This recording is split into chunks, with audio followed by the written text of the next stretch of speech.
News channels की TRP तो अगले 12 हफ्तों के लिए नजरबंद कर दी गई है, लेकिन कश्मीर के राजनेता नजरबंदी से बाहर आ गए हैं। और इन राजनेताओं को नजरबंदी में रखा क्यों गया था, इसका जवाब भी इससे पहले केंद्र सरकार ने साफ तौर पर कभी दिया नहीं था। यह मुद्दा पिछले 1 वर्ष से राजनीति का मुद्दा बना और महबूबा मुफ्ती तो इस नजरबंदी के खिलाफ सुप्रीम कोर्ट तक चली गई थी। लेकिन आज पहली बार देश के गृह मंत्री ने खुद फारूक अब्दुल्ला और मुफ्ती परिवार को हाउस अरेस्ट किए जाने की वजह बताई, और इस वजह के बारे में आज आप सबको भी जानना चाहिए। खासतौर पर वो लोग जिन्हें जम्मू कश्मीर के मामलों में दिलचस्पी है, उन्हें तो ये जरूर देखना चाहिए कि आज होम मिनिस्टर ने इस बारे में क्या कहा। महबूबा तो सुप्रीम कोर्ट तक भी गई ये जानने के लिए कि उनको हाउस अरेस्ट में रखा क्यों। आप होम मिनिस्टर हैं तो आप देश को ये बता सकते हैं कि इनको हाउस अरेस्ट में रखा क्यों, कारण क्या था? देखिए, हाउस अरेस्ट में नहीं रखा, पहले तो अरेस्ट में ही रखा था। जब 370 को हटाया गया तो अब प्रचार कर लोगों की भावनाओं को भड़काने का काम न कर पाए, और जिस प्रकार के बयान उस वक्त आते थे, आग लग जाएंगी, हाथ काट डालेंगे, ये करेंगे वो करेंगे, मुझे लगता है कि उचित ही कदम था। और जैसे ही स्थिति नॉर्मल हुई, सब बाहर है, अपनी अपनी पार्टी भी चला रहे हैं, और चलाए, कोई आपत्ति नहीं। इस देश में कई पार्टियां हैं, चलती है, जम्मू कश्मीर में भी चलनी चाहिए। महबूबा जब अपने सरकारी बंगले में बैठकर, सरकारी सुरक्षा के अंदर बैठकर ये तीनों लोग सब कुछ सरकार, भारत सरकार का इस्तेमाल करके, फारूक साहब तो तनख्वाह भी लेते हैं, वो सांसद हैं भारत सरकार से, और फिर आप चीन से मिलने की बात करें और कहें कि चीन से मिलकर हम 370 की बहाली करा लेंगे, तो क्या हमारे देश का कानून इस पर खामोश है? हम कानून अपना काम करेगा समय पर, मगर मैं इसको उचित नहीं मानता। आप कुछ, ये भाषा उचित नहीं है। कोई कार्रवाई इस पर? कार्रवाई देखेंगे, अभी जम्मू कश्मीर सरकार से रिपोर्ट आएगी बात में, परंतु इसको हम उचित नहीं मानते। चीन की बात तो आ ही गई थी। अगला सवाल हमारा यह था कि क्या भारत सरकार शी जिनपिंग को समझने में चूक गई? क्या भारत की सरकार, प्रधानमंत्री मोदी समझ नहीं पाए जब वो शी जिनपिंग से लगातार दोस्ती की कोशिशें कर रहे थे, और उसकी वजह से अब ये चीन को लेकर सीमा विवाद हुआ है? इस पर क्या जवाब था, ये सुनिए। आपको ऐसा लगता है कि चीन को जज करने में, समझने में हम लोगों से गलती हुई? क्योंकि पहले तो हमने बहुत दोस्ती के हाथ उनको बढ़ाए थे, ममल्लापुरम में भी किया हमने, वुहान में भी किया हमने, साबरमती में भी किया, तो हम जज नहीं कर पाए चीन को। देखिए, 2 चीजें हैं। मैं आपकी बात से बिल्कुल सहमत नहीं हूं। किसी भी व्यक्ति से रिश्ते सुधारने का प्रयास करना, इसमें कोई बुराई नहीं हो सकती।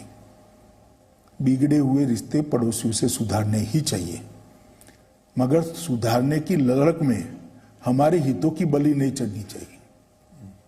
हमने सुधारने का प्रयास किया जब भी हमें लगा कि हमारी सीमाओं पर अतिक्रमण का प्रयास हो रहा है, हमने आंख में आंख डालकर जवाब दिया है। ये 62 वाली स्थिति नहीं है। रिश्ते सुधारने का प्रयास हमने पाकिस्तान से भी किया था, चीन से भी किया था, सबसे करना भी चाहिए। तो क्या हम 2 फ्रंट वॉर के लिए तैयार हैं? जैसे अभी बात हो रही है पाकिस्तान और चीन के दोनों फ्रंट एक साथ अगर खुलते हैं तो? मैं नहीं मानता ऐसी नौबत आएगी। अभी कूटनीतिक स्तर पर भी बात हो रही है और सेना के अधिकारियों के बीच में भी बात हो रही है। आशा करनी चाहिए रास्ता निकल आएगा, अच्छा रास्ता निकल आ जाए। मगर मैं इतना कह सकता हूं कि भारत की 1 इंच की भूमि पर कोई अतिक्रमण नहीं कर पाएगा, पर ये भारत सरकार का अटल निर्णय है। पर गलवान के बाद उन्होंने अतिक्रमण किया है या नहीं किया है?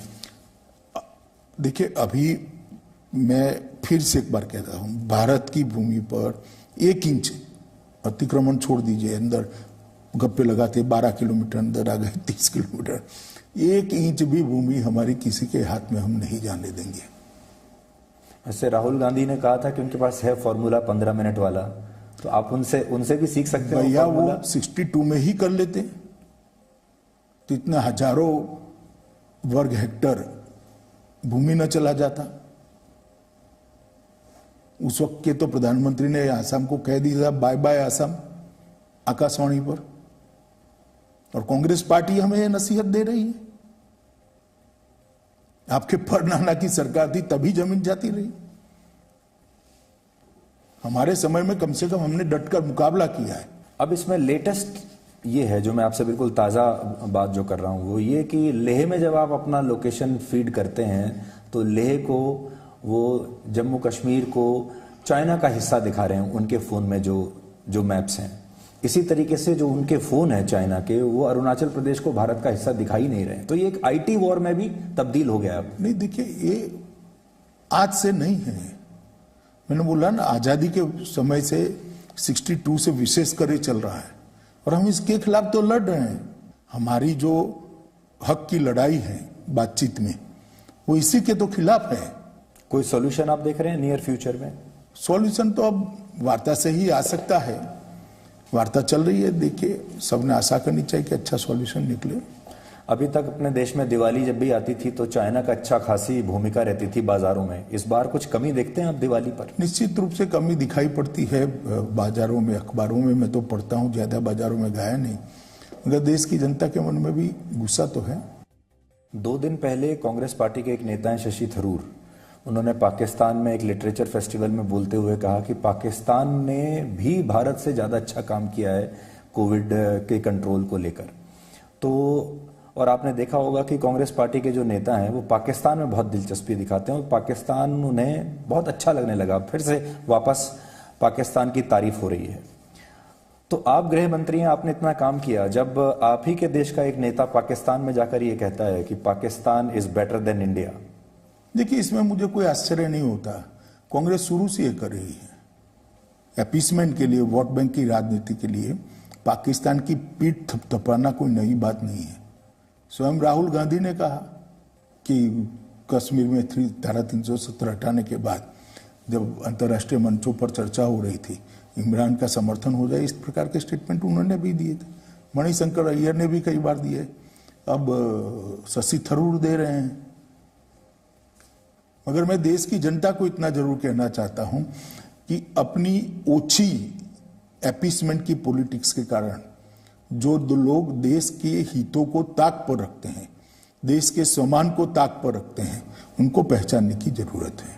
और अब वो एक्सपोज हो चुके हैं, ये अब नहीं चलेगा। देश की जनता बंगाल में जो कुछ हो रहा है, क्या आपको ऐसा लगता है कि वहां बिल्कुल सही समय है ये राष्ट्रपति शासन लगाने का? आप इसके पक्ष में हैं? देखिए, मैं राष्ट्रपति शासन लगना चाहिए या नहीं लगना चाहिए इसके बारे में कुछ कहना नहीं चाहता और इस प्रकार के इंटरव्यू में मैं कह भी नहीं सकता। परंतु इतना जरूर कहता हूं कि बंगाल के अंदर चिंताजनक स्थिति है। राजनीतिक प्रतिद्वंदियों की हत्या करना, हत्या होना और बाद में उसी दल के लोगों को वो हत्या में फंसा देना, खुलेआम रोड पर शूट आउट होने, हर जिले में बम के कारखाने मिलने, प्रशासन चरमरा गया है। मैं मानता हूं कि शायद ही देश में ऐसा कोई राज्य होगा जिसमें राजनीतिक विंडिक्टिवनेस के कारण इतनी हत्याएं रिसेंट पास्ट में हुई होगी। जो बंगाल की स्थिति है वो चिंताजनक तो है ही। राष्ट्रपति शासन एक अलग विषय है, इसके संवैधानिक पैरामीटर्स भी है और ये फैसला इस प्रकार के इंटरव्यू में आना से नहीं होता है, इसकी एक प्रक्रिया होती है, परंतु चिंताजनक हालत है। जब आप कोविड-19 को लेकर अलग अलग मुख्यमंत्रियों के साथ बैठक करते थे कोऑर्डिनेशन के लिए, प्रधानमंत्री भी करते थे, आप भी करते थे, ऐसे कुछ मुख्यमंत्री थे जिन्होंने आपको सपोर्ट नहीं किया, जिन्होंने आपको कोई कोऑर्डिनेशन आपके साथ दिखाया ही नहीं, या जो आप यहां से तय करते थे उसका उल्टा वो अपने यहाँ ग्राउंड पर करते थे? बंगाल ने ही करा है, बाकी बाय एंड लार्ज तो हमें कोई जगह पे दिक्कत नहीं आई, चाहे कांग्रेस के राज्य हो चाहे कम्युनिस्ट राज्य हो, सब ने माना है। क्योंकि ये एक ऐसी लड़ाई थी जिसको कम से कम पार्टी पॉलिटिक्स के ऊपर उठाना चाहिए, ऐसा सब मानते थे। अमित जी, पूरे दुनिया में अब कह रहे हैं कि सेकेंड वेव आ रहा है कोविड का और बहुत सारी जगह लॉकडाउन का दूसरा चरण शुरू हो गया है। क्या भारत में भी सेकेंड लॉकडाउन के लिए आप लोगों ने कुछ सोच कर रखा है, कंसीडर भी किया है आपने? नहीं, अभी प्रधानमंत्री जी के नेतृत्व में हमने एक सावधानी का बड़ा अभियान चलाया है। वो गांव-गांव तक, स्कूल तक, पुलिस थाने तक, आंगनवाड़ी तक, हेल्थ वर्कर तक, हर घर तक पहुंचाने का प्रयास किया है कि जब तक टीका नहीं संशोधित हो जाता और जब तक इसकी दवाई नहीं बन जाती, मास्क लगाना, 2 गज की दूरी रखना और हाथों को कई बार दिन में अच्छे से साफ करना, ये तीनों चीजों पर बल देना यही है। मोदी जी ने लॉकडाउन किया तब विपक्ष के कुछ नेता और विशेषकर राहुल गांधी कहते थे पूरा देश बंद कर दिया, लॉकडाउन करने की जरूरत नहीं थी, ब्ला ब्ला ब्ला। आज उनको मालूम नहीं है कि अगर लॉकडाउन न करते और उस वक्त पीक आता तो बगैर हेल्थ इंफ्रास्ट्रक्चर के लाखों करोड़ों लोग मर जाते। पर वो तो अभी भी मानने के लिए तैयार नहीं है। वो तो उनको तो हर चुनाव में जनता ही मनाएगी, मैं और आप नहीं मना पाएंगे। परंतु हेल्थ इंफ्रास्ट्रक्चर बन गया है, वास्तविकता है। और बीच में एक भय था कि ऑक्सीजन की किल्लत आएगी, इसके लिए भी वॉर फुटिंग पर मोदी सरकार ने एक्शन लिए और आज वो भी स्थिति को हम निपट रहे हैं और ग्राफ धीरे धीरे धीरे नीचे जा रहा है। भगवान करे कोई सेकेंड वेव ना आए, आएगा तो इसके खिलाफ भी लड़ेंगे, क्योंकि पर आपको लगता है कि लड़ना ही तो जीवन है। सेकेंड लॉकडाउन की भी तैयारी कुछ करके रखनी चाहिए। लॉकडाउन का शायद नौबत न आए जी, मैं नहीं मानता लॉकडाउन का नौबत आएगा, परंतु इसके खिलाफ लड़ने की तैयारी सरकार की, भारत सरकार की, राज्य सरकारों की भी, सभी दलों की राज्य सरकारों की पर्याप्त है और अच्छी है। तो यहां दो बड़ी बातें अमित शाह ने कही। पहली तो ये कि कोविड-19 के दौरान केंद्र सरकार को ममता बनर्जी ने सहयोग नहीं दिया, ये एक बड़ी बात है और बड़ा आरोप उन्होंने ममता बनर्जी पर लगाया है कि उन्होंने कोविड-19 के दौरान जो काम चल रहा था उसमें केंद्र सरकार का सहयोग नहीं किया था। और जो दूसरी बड़ी बात उन्होंने कही है वो ये कि हो सकता है कि पूरी दुनिया में इस समय सेकेंड वेव चल रही हो, आ रही हो, या आशंका हो कोविड-19 की आएगी, और बहुत सारे देशों में लॉकडाउन का दूसरा चरण भी शुरू हो गया है, लेकिन उन्हें नहीं लगता कि भारत में लॉकडाउन के दूसरे चरण की नौबत आएगी। वो नहीं मानते, उन्हें नहीं लगता कि ऐसी स्थिति होगी कि भारत में दोबारा से लॉकडाउन करना पड़े। ये दो बड़ी बातें कोविड-19 को लेकर अमित शाह ने कही है जो आपको नोट करनी चाहिए।